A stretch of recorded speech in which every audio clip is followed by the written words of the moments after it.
These birds have done their work in the chicken yard, preparing the ground for our garden. It's time to get them out and do our first chickshaw move. A few days back, I was over here by the garden area doing some work, and I happened to glance over at my fruit trees. This is one of my apple trees that I recovered from my dad's house last fall. Here are my apple trees. This is my dwarf Honeycrisp apple, and back here is my Enterprise. It is also a dwarf. I went with all dwarf varieties due to using them in a container system. It did not make it over the winter, obviously. I forgot that the trees were out here, and of course we had such a deep, hard winter. I did not expect them to survive. This one did not, but I know that this one just all leafed out. And you can't just have one apple tree, you gotta have at least 2 to cross-pollinate. So I ordered a few more trees from Rain Tree Nursery. They just arrived, so I need the chicken yard vacated so I can plant some trees in there.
I've only put 2 of their feed pans in here. You might be wondering, why only 2 for all these birds? Well, I just put them on fresh grass.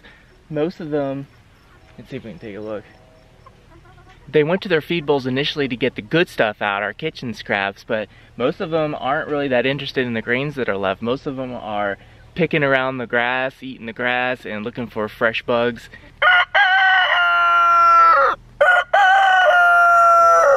With the winter chicken yard vacated, we have a nice spot to install these trees now. Since this is a spring planting, our trees have come bare root. It's just like it sounds, it's just their bare roots. They're wrapped in shredded newspaper, and then the newspaper is dampened to keep the roots moist during transport, and then wrapped in plastic.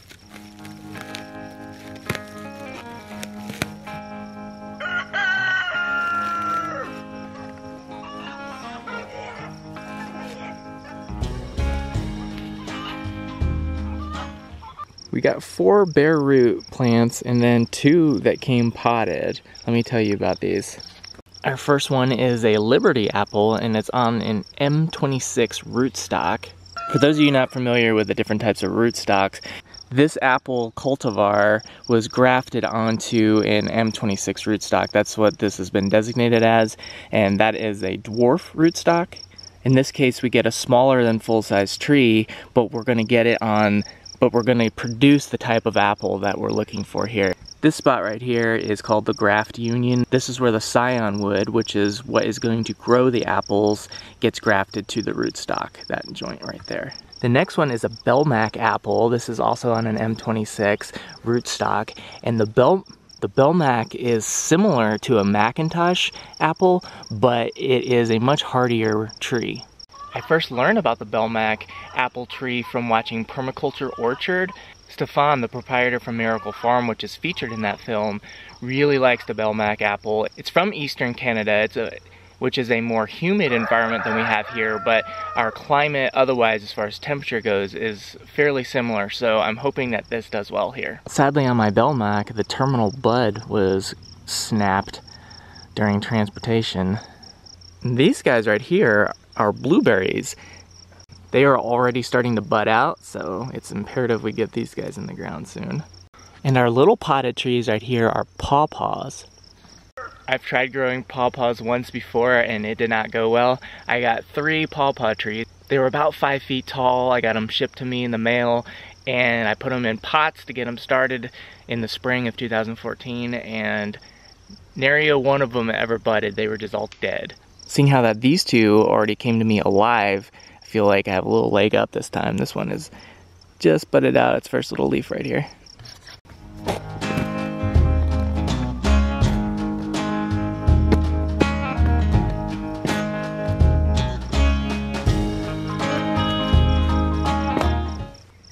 Planting Bareroot trees is pretty easy, and the biggest consideration is you need to be able to accommodate these long roots. So I dug my initial hole just to gauge, and I'm putting the tree right in the center of that. And then I fan out the roots to get an idea of how wide my hole actually needs to be. If I were to just stick the roots in like that, the roots would likely grow in a spiral, and then this gets what's called root bound, which is not good. So we actually need to dig wide with Bareroot, not deep. Deep is not important. Accommodating the width of these roots is.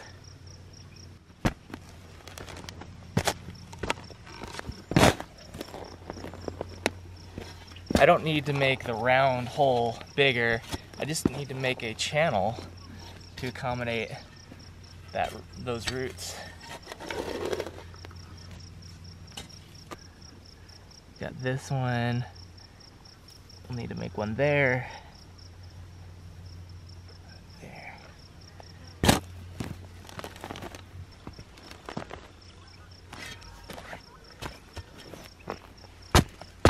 There you go. Now we got the roots well accommodated, and my wonderful assistant, Ashley, will be holding the tree while I backfill.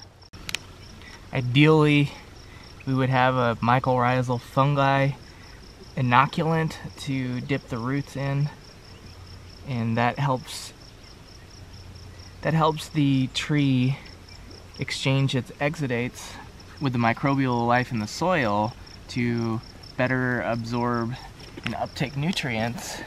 But we don't have any, so we're just gonna plant it.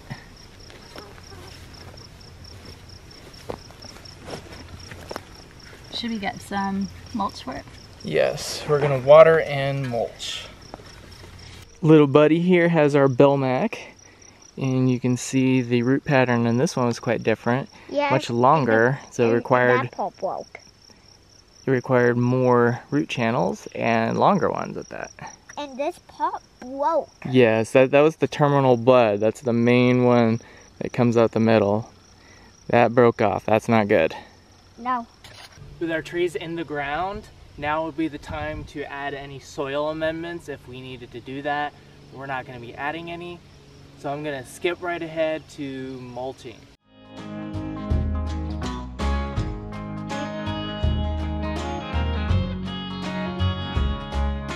The most important thing with mulching is you don't put your wood chip mulch right around the base of the trunk of the tree.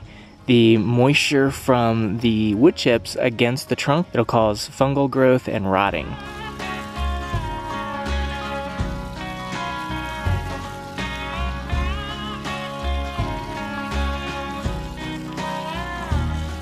After 3 long years in a pot, this Honeycrisp apple tree is finally in the ground. Just outside the winter chicken yard, just south of this stand of aspen trees, I planted the pawpaws. We have one right there, and there's one right over there. Hopefully this go around with pawpaw trees will go much better than my last attempt, and in just a few short years we'll have some pawpaw fruit.